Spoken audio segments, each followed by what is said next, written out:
कृष्ण हरे हरे राम राम राम हरे हरे। ओम नमो भगवते वासुदेवाय। ओम नमो भगवते वासुदेवाय। ओम नमो भगवते वासुदेवाय। नारायणं नमस्कृत्यं नरं चैव नरोत्तमं देवीं सरस्वतीं व्यासं ततो जयमुदीरये। नष्टप्रायेषु भद्रेषु नित्यं भागवत सेवया भक्तिरुत्तमं श्लोकैर्भवतिर्भवती नैष्टिकी। कृष्णाय वासुदेवाय देवकी नंदनाय च कृष्ण गोपकुमाराय गोविंदाय नमो नमः। हरे कृष्ण।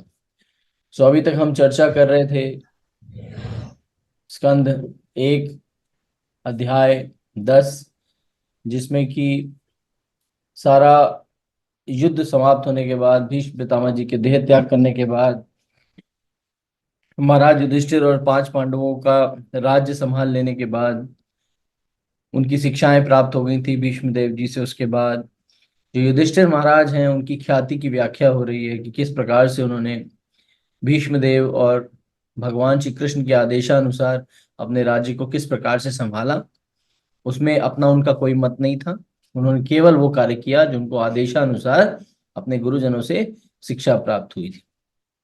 और बताया जाता है कि जब कोई भक्त भगवान की सेवा में लग जाता है तो प्रकृति की सारी सुविधाएं उसकी सेवा में लग जाती है। यहाँ पर यही प्रदर्शित हो रहा है कि जो महाराज युधिष्ठिर हैं, वो भगवान की सेवा में नियुक्त हुए हैं, अपनी सारी प्रजा को प्रसन्न रखना चाहते हैं और वो कार्य कर रहे हैं जो भगवान की प्रसन्नता के लिए हो।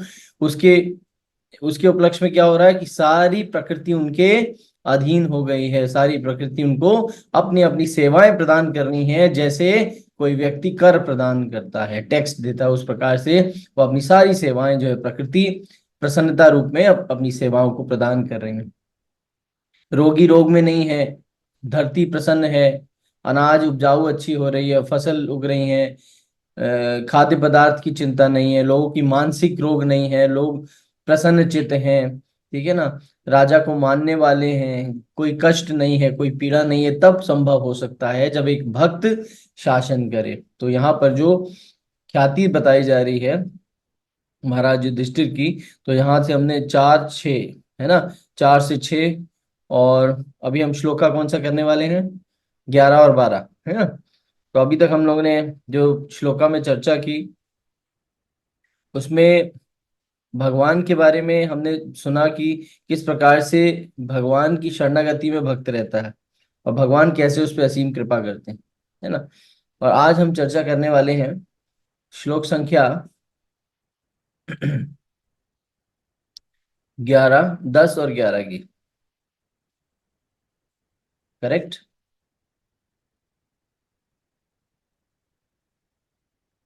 10 और 11 की चर्चा होगी आज, जिसमें हमने 10 और 11 में चर्चा की कि किस प्रकार से भगवान श्री कृष्ण वहां रुके रहे और युधिष्ठिर महाराज को, वहां जितनी युधिष्ठिर महाराज, द्रौपदी, इन सबको जो सांत्वना देने के लिए, इनके साथ रहने के लिए, इनको संभालने के लिए भगवान वहां रहे।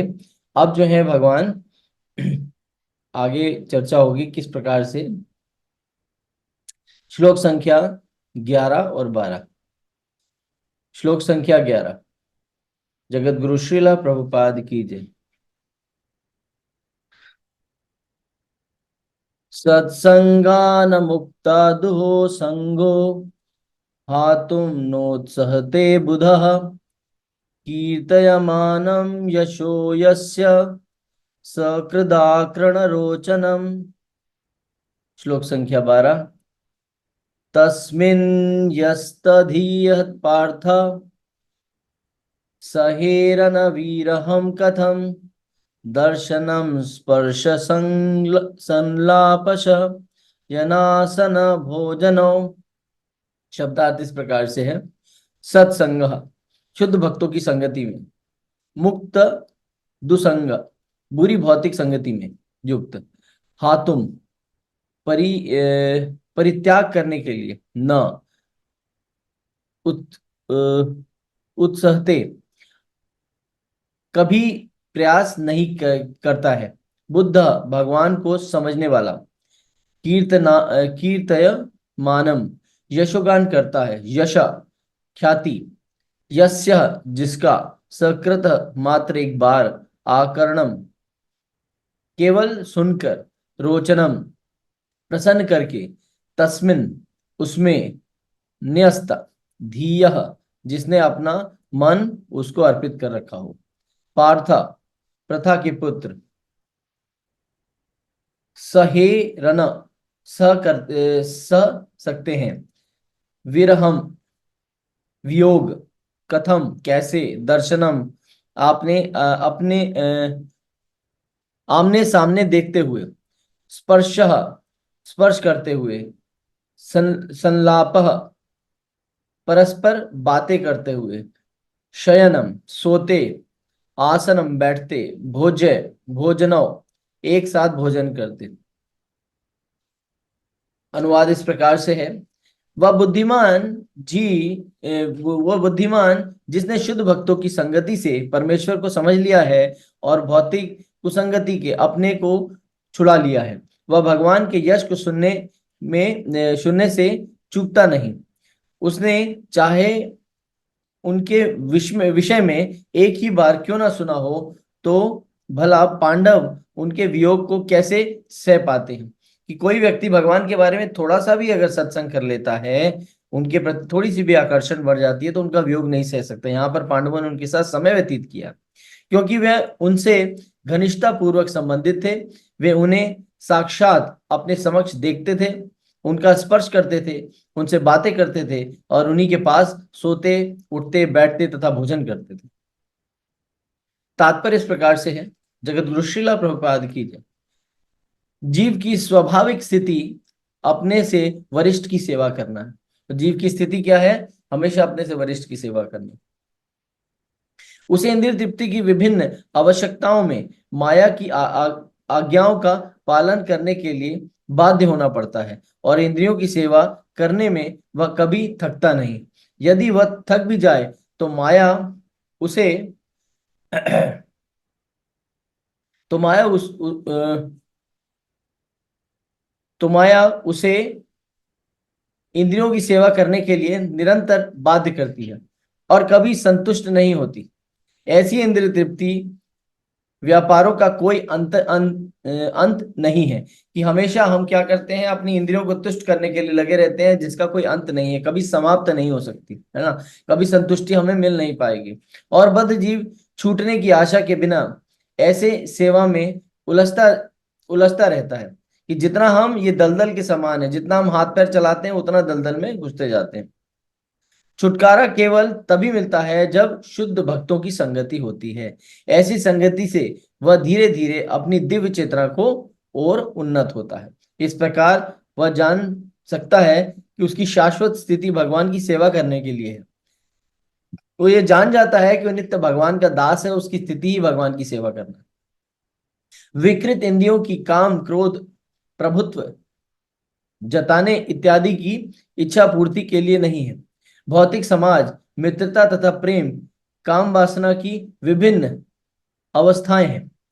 घर, देश, परिवार, समाज, संपत्ति तथा अन्य वस्तुएं भौतिक जगत में बंधन के कारणारूप हैं। यहाँ तीन प्रकार के ताप बने हुए हैं।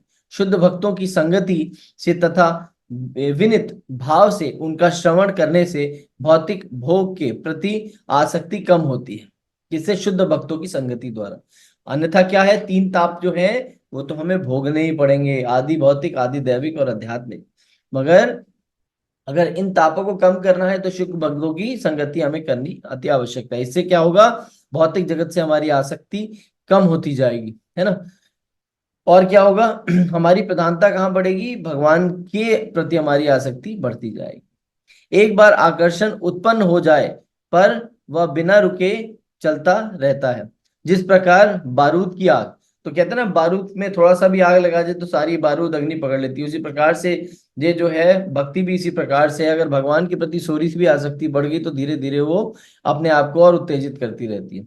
ऐसा कहा गया है कि श्री हरि दिव्य रूप से इतने आकर्षक हैं कि जो आत्म साक्षात्कार द्वारा अपने आप में ही संतुष्ट हैं, वे वास्तव में सारे भव बंधनों से मुक्त हो चुके हैं। वे भी भगवान के भक्त बन जाते हैं। ऐसी परिस्थिति में यह भली भांति समझ सकता है कि पांडवों की क्या स्थिति हुई होगी। जो भगवान के नित्य संगी थे, वे श्री कृष्ण के वियोग की कल्पना भी नहीं कर सकते, क्योंकि निरंतर व्यक्तिगत संपर्क के कारण उनका आकर्षण अत्यधिक प्रगाढ़ था।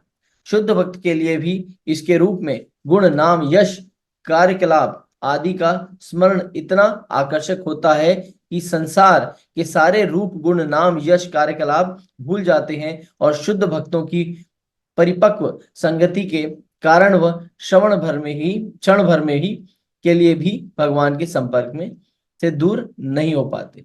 तो यहाँ पर बड़ा महत्वपूर्ण बताया गया है, भगवान का नाम, गुण और लीलाएं, ये भी भगवान का ही संबंध है। भगवान के साथ अगर आपको रेसिप्रोकेट करना है, जैसे पांडव भगवान के साथ उठते बैठते खाते पीते व्यवहार व्यवहार करते थे, तो उसी प्रकार से जब हम भगवान का नाम लेते हैं, भगवान के गुण सुनते हैं, भगवान की अर्चा विग्रह की आरती करते हैं, भगवान को प्रसाद परोसते हैं, उसका प्रसाद पाते हैं, तब हम क्या कर रहे हैं, उसी प्रकार से हम भगवान की संगति कर रहे हैं। और वहीं वहीं से हमारा जो लौल्यम है, जो हमारा प्रेम है भगवान के प्रति बढ़ जाता है। तो हम ये नहीं कह सकते कि भगवान के प्रति हम क्षण भर के लिए भी भगवान को छोड़ नहीं सकते। तुरंत प्रसाद पाते ही सबसे पहले क्या होता है, महाप्रसादे गोविंदे नमो ब्राह्मणे वैष्णवे सर्व पुण्य ब्राह्मण विश्वास न जाए, है ना। तो हम सबसे पहले क्या मंत्र उच्चारण करते हैं कि ये भगवान, जो प्रसाद तुमने हमें दिया है उसके लिए बहुत बहुत धन्यवाद। तो हम भगवान का जो भोग बनाते ही भगवान को ऑफर करते हैं, प्रसाद लेते ही भगवान का नाम लेते हैं। तो क्या है, निरंतर भगवान को अपने जीवन में उठते बैठते सोते जो है हम भगवान के साथ संबंध बनाने का प्रयास करते हैं। ऐसे ही भक्त भगवान के साथ अपने संबंध को बढ़ा सकते हैं धीरे धीरे। आगे श्लोक संख्या 13 की चर्चा करते हैं। श्लोक संख्या 13, सर्वे ते अनिमिषेर शस्य मनुद्रुत चेतसः विशन्तः स्नेह संबंधा विचेलुसत्रत्रः।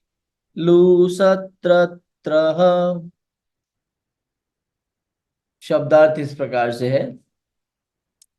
शब्दार्थ, सर्वे सभी, ते वे, अभिनिशय बिना पालक बिना पलक झपकाए, अक्षय आंखों से, तम अनु उनके पीछे पीछे, द्रुत चेतसः द्रव्य हृदय, विशिन्तः उनको देखते हुए, स्नेह संबंधा शुद्ध प्रेम के बंधे, विचे विचेलु हिलते डुलते लगे, तत्र तत्र इधर उधर, हाँ उन्होंने ऐसा किया। अनुवाद इस प्रकार से, उन सबके हृदय उनके आकर्षण रूपी पात्र में दृढ़ हो रहे थे। वे उन्हें अपलक नेत्रों से देख रहे थे और स्नेह बंधन में बंधकर व्यग्रता से इधर उधर मचल रहे थे। तो यहाँ पर जब वो भगवान जा रहे थे तो उनकी आंखें डुबडुबाई हुई थी। कैसे, उनकी आंखों में अश्रु थे, वो भगवान के प्रेम में ऐसे डूबे हुए थे और इधर उधर टहल रहे थे, बड़े विचलित हो रहे थे कि भगवान अभी यहाँ से पलायन करने वाले। तात्पर्य इस प्रकार से है। तात्पर्य जगत गुरु श्रील प्रभुपाद की जय। तात्पर्य, कृष्ण स्वाभाविक रूप से सभी जीवों के लिए आकर्षक है, क्योंकि वे समस्त शाश्वतों के प्रधान शाश्वत है। शाश्वत मतलब जो नित्य रहने वाला है, और उनके शाश्वत प्रधान कौन है, भगवान स्वयं श्री कृष्ण है।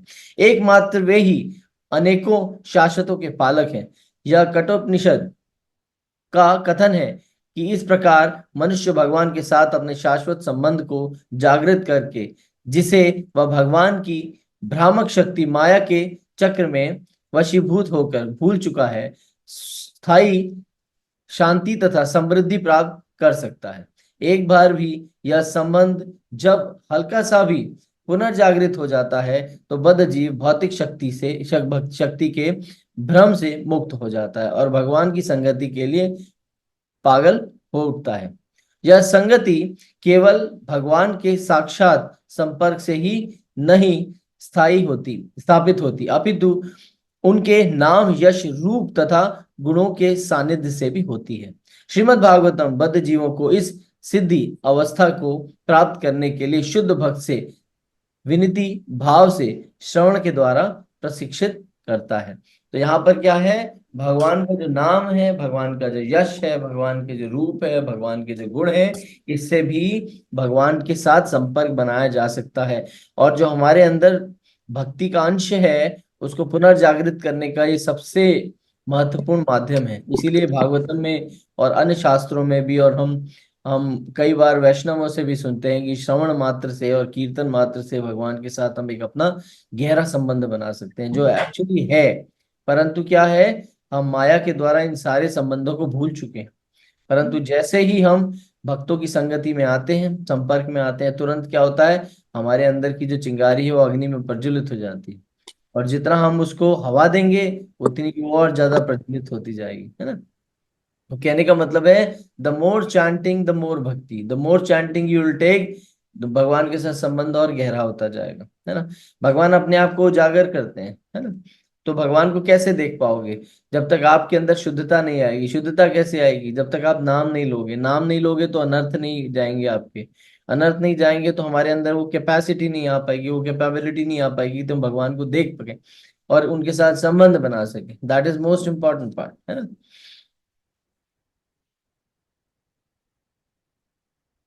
टाइम। तो श्लोक संख्या 14। श्लोक संख्या 14, 14। नयरुद्धनुदगलदास्यं मौतकंठ्याद्वे वकीसुते निर्यातगाराण्यो अभद्रमिति स्याद्यान्यध्वस्त्रियः। शब्दार्थ। नयरुद्धन, बड़ी मुश्किल से रोकते हुए।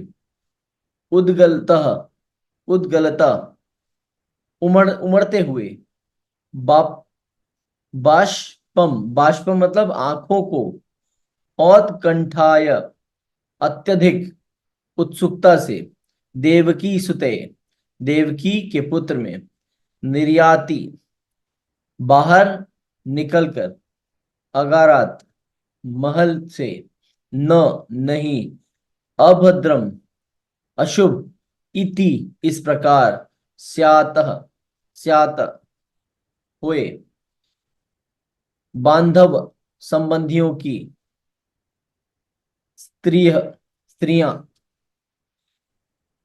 अनुवाद इस प्रकार से, सभी संबंधी, नातेदार स्त्रियां जिनके नेत्रों में कृष्ण के लिए व्याकुलता, व्याकुलतावश अश्रुधारा निकल रही थी, महल के बाहर आ गईं। वे बड़ी मुश्किल से अपने आंसुओं को रोक पाए। उन्हें भय था कि प्रस्थान के अवसर पर आंसुओं से अपशगुन हो सकता है।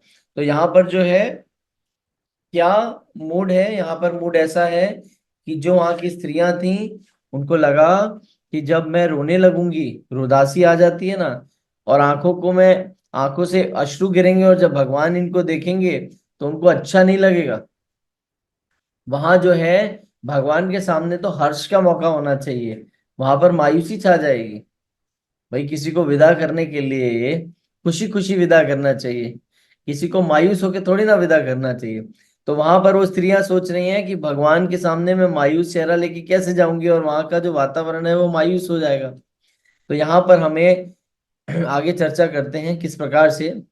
तात्पर्य यहाँ पर है, जगत गुरु श्रीला प्रभुपाद की जय। तात्पर्य, हस्तिनापुर के राजमहल के सैकड़ों महिलाएं थीं। वे सभी कृष्ण के प्रति स्नेहमयी थीं। वे सभी उनकी रिश्तेदार थीं।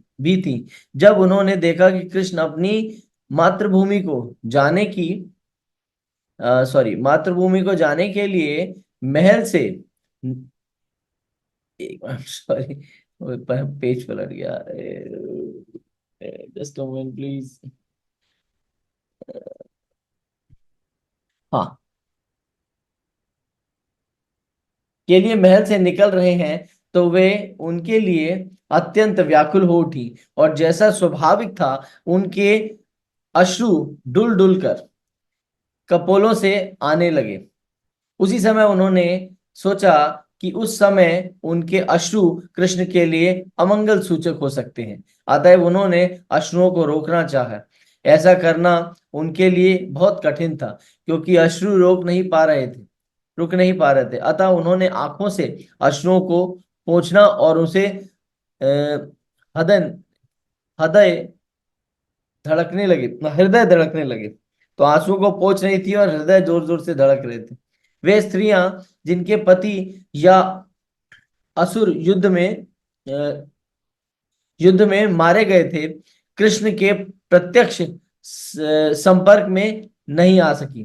कि भाई जो विरुद्ध थे उनकी पत्नियां इनके संपर्क में, डायरेक्ट कृष्ण के संपर्क में नहीं थी, लेकिन वे सब कृष्ण तथा उनके महान कार्यों के विषय में सुनती रहती थी। इस प्रकार वे उनके विषय में सोचती, उनके नाम तथा यश के विषय में बातें करती और उन स्त्रियों के समान स्नेहित हो गई थी कि जब भगवान का यशोगान सुनते हैं तो भगवान के प्रति स्नेह उत्पन्न हो जाता है। वही स्नेह उन स्त्रियों के हृदय में भी था जो भगवान के साथ डायरेक्ट रिलेशन में नहीं थी, जो उनके प्रत्यक्ष संपर्क में थी। अतएव जो कोई भी प्रत्यक्ष या अप्रत्यक्ष रूप से कृष्ण के विषय में सोचता है, कृष्ण के विषय में बोलता है, बातें करता है या कृष्ण की पूजा करता है, वह उनके प्रति अनुरक्त हो जाता है। क्योंकि कृष्ण परम पूर्ण है, अतः उनके नाम रूप गुण आदि में कोई अंतर नहीं है। हम कृष्ण के साथ अपने घनिष्ठ संबंध को उनके विषय में बातें करके, श्रवण करके तथा स्मरण करके पुनर्जागृत पुनरुपित पुनरुज्जीवित कर सकते हैं। आध्यात्मिक सामर्थ्य से ही ऐसा हो पाता है। तो यहाँ पर क्या है, भगवान के साथ अगर संबंध बनाना है तो भगवान के बारे में बातें करके, मतलब चर्चा करके, भगवान के बारे में श्रवण करके, भगवान के बारे में सुन के और भगवान का चिंतन करके, भगवान का स्मरण करके, नाम जब भी स्मरण में आता है तो इस विधि से हम भगवान को प्राप्त कर सकते हैं। तो आज का विषय यहीं समाप्त होता है। किसी का कोई प्रश्न है तो वो अपना